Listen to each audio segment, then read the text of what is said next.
नमस्कार, ये धर्म रहस्य है और मैं डॉक्टर राजीव निस्पृह आपसे बात कर रहा हूं अपने चैनल धर्म रहस्य विद डॉक्टर राजीव निस्पृह के माध्यम से। इस वीडियो में मैं आपके लिए एक बिल्कुल नया विषय लेकर आया हूं। कई बार मेरे पास कुछ ऐसे व्यक्तियों के फ़ोन आए, इधर को काफ़ी फ़ोन्स आए हैं, जिसमें उन्होंने कहा है कि हम इतने व्यस्त रहते हैं, हमारा टाइम टेबल इतना व्यस्त है कि हमारे पास पूजा के लिए समय नहीं है, किसी के पास सामग्री नहीं, किसी के घर में जगह नहीं है। मतलब कुछ इस तरह की उनके पास अव्यवस्थाएं हैं कि वो पूजा नहीं कर सकते। मैं आपसे एक बात ये कहना चाहता हूँ कि एक वर्ग हमारे यहाँ ऐसा भी है जो दैनिक जो हमारी संध्या वंदन होता है वो नहीं कर सकता। उनका कुछ कार्य इस प्रकार का है कि वो लोग नहीं कर सकते। कई बार लोग संध्या वंदन या पूजा को मजबूरी में भी करते हैं, ये भी बहुत अधिक होता है। उनको लगता है कि अगर हम ये नहीं करेंगे तो परमात्मा हमसे रुष्ट हो जाएंगे, ईश्वर हमसे नाराज हो जाएंगे। एक बात बहुत अच्छी तरीके से समझ लीजिए कि उनके नाराज होने का कोई प्रश्न पैदा नहीं होता। वो आपको भय से मुक्त करते हैं, नाराज होने का या आपसे रुष्ट होने का कोई उसका कारण नहीं है। और आप उनको खुश करने के लिए जो कुछ भी करते हैं, आप जो कुछ भी पूजा अर्चना कर रहे हैं, भोग लगा रहे हैं, धूप दीपक जला रहे हैं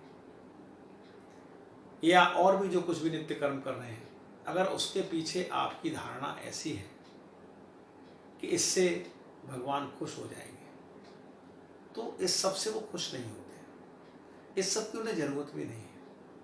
ये सब आत्मशुद्धि के लिए, आत्मशोधन के लिए, आत्म परिशोधन के लिए तो चीजें ठीक है, लेकिन इसको उससे मत जोड़िए, ये अलग चीज है। अब मैं इस विषय की तरफ आता हूं कि आप पूजा नहीं कर सकते, कोई बात नहीं है। मैं आपको आज एक ऐसी विधि बताता हूं जिसमें किसी पूजा विधि की, किसी माला की, एक मंदिर में बैठने की, आत्मचिंतन करने की, आत्मचिंतन करके मंत्र बोलने की या और भी कुछ स्तोत्र पढ़ने की आवश्यकता नहीं पड़ेगी। इसमें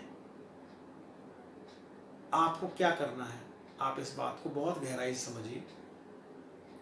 पहली बात तो यह है कि इस बात को करने के पीछे कोई कारण आपको उच्छृंखल या नास्तिक बनाना नहीं है। इसके पीछे कोई कारण ऐसा नहीं है कि आपको हम पूजा से विमुख करना चाहते हैं। पहले इस बात को समझने का प्रयत्न करिए जो मैं आपसे कहना चाहता हूं। किस तरीके से हम करें? प्रातः काल जब आप उठते हैं, कई बार ऐसा होता है कि आप देर में सोते हैं, देर में उठ रहे हैं। मैं कह रहा हूं कभी तो उठोगे आप 7 बजे, 8 बजे, 9 बजे, 10 बजे, 11 बजे। रात को कभी तो सोओगे। जब जागे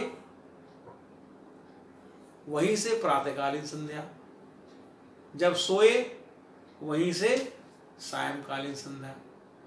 अब संध्या का अर्थ वो मत लगाइए जो आमतौर पर आप संध्या से लगाते हैं।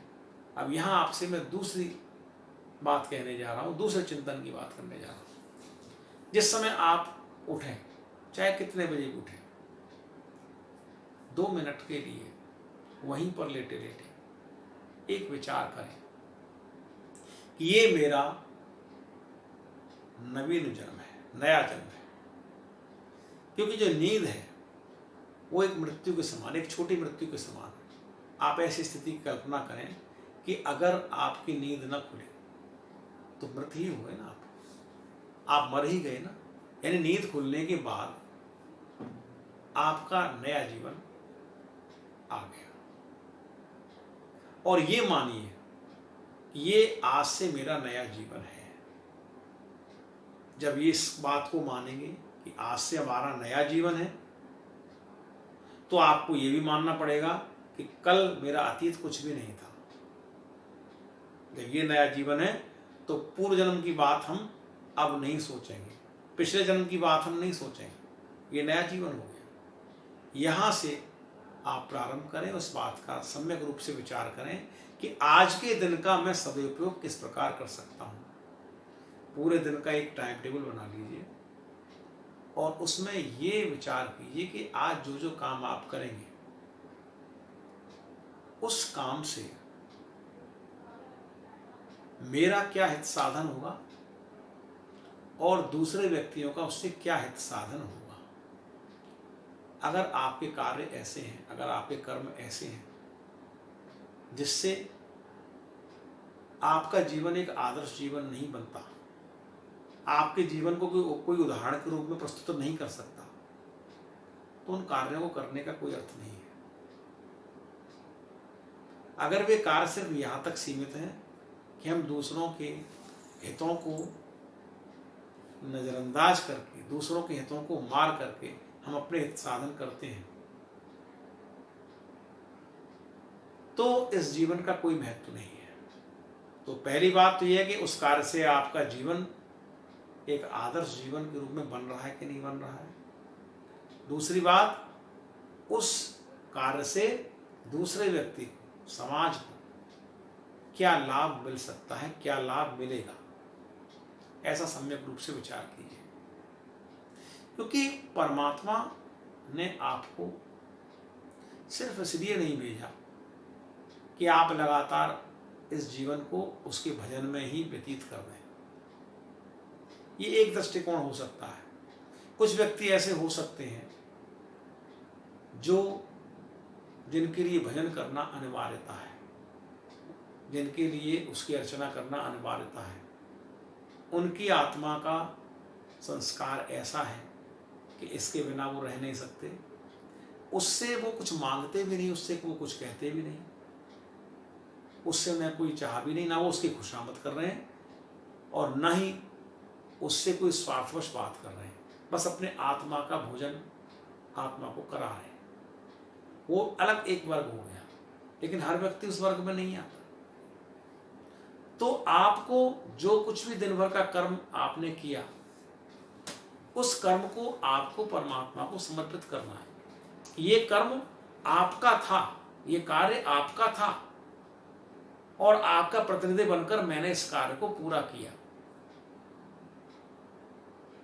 ये बात एक दिन पूरा कर्म करके, ये बात संध्या के समय जब आप संध्या आरती, जब आप रात को सोने जाओगे, उस समय उस कर्म को आप समर्पित कर दोगे कि आज ये कार्य मैंने आपके किए, ये कार्य मैं आपका पूर्ण नहीं कर पाया, प्रयत्न करूंगा कि ये कार्य आपका मैं कल पूर्ण करूं।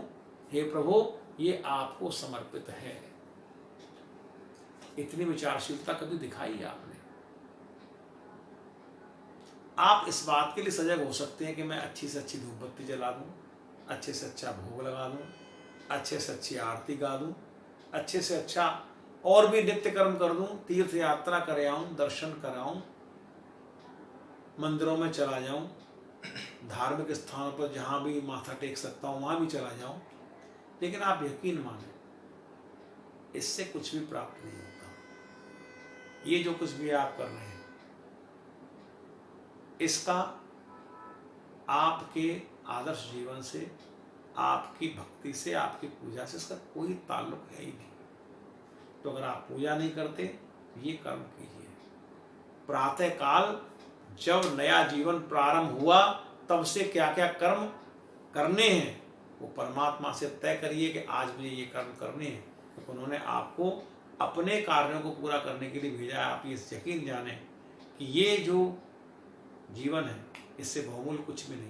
परमात्मा ने सबसे कीमती चीज आपको दी है।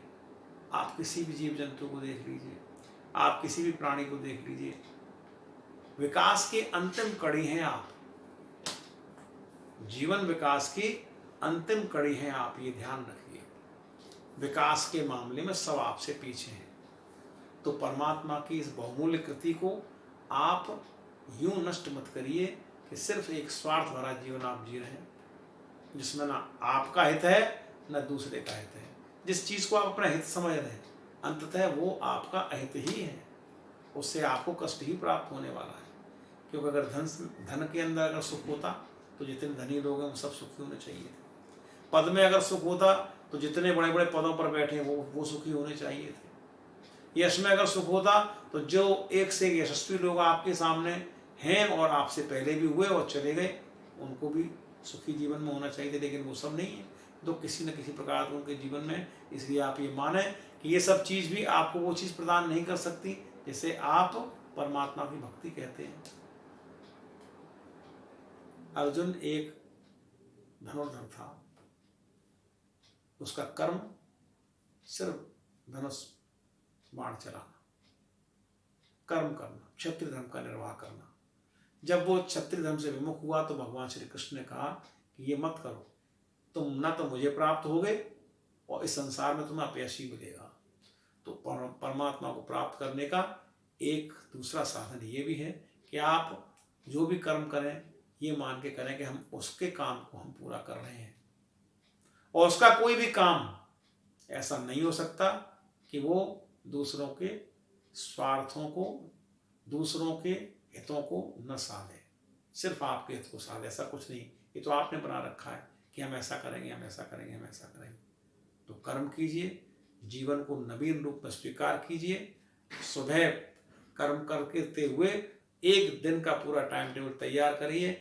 आज के दिन को मुझे सबसे बेहतर बनाना, आज का दिन मेरे पास अंतिम दिन है, रात को मैं मर जाऊंगा, सुबह पता नहीं उठूंगा कि नहीं उठूंगा। ये भाव लेकर अगर सोओगे, सोते समय समर्पित कर दो कि आज ये कार्य आपने दिया था, कर दिया पूर्ण, संभालिए, बस आपकी अर्चना हो गई, आपकी पूजा स्वीकार भी हो गई, आप यकीन माने। इस वीडियो में इतना ही। मेरी बातों को बहुत ध्यान से सुना, इसके लिए आभारी हूं। आपके भीतर बैठे परमात्मा को प्रणाम करता हूं। लगातार देखते रहिए धर्म रहस्य विद डॉक्टर राजेंद्र स्प्रे। नमस्कार, शुभ रात्रि।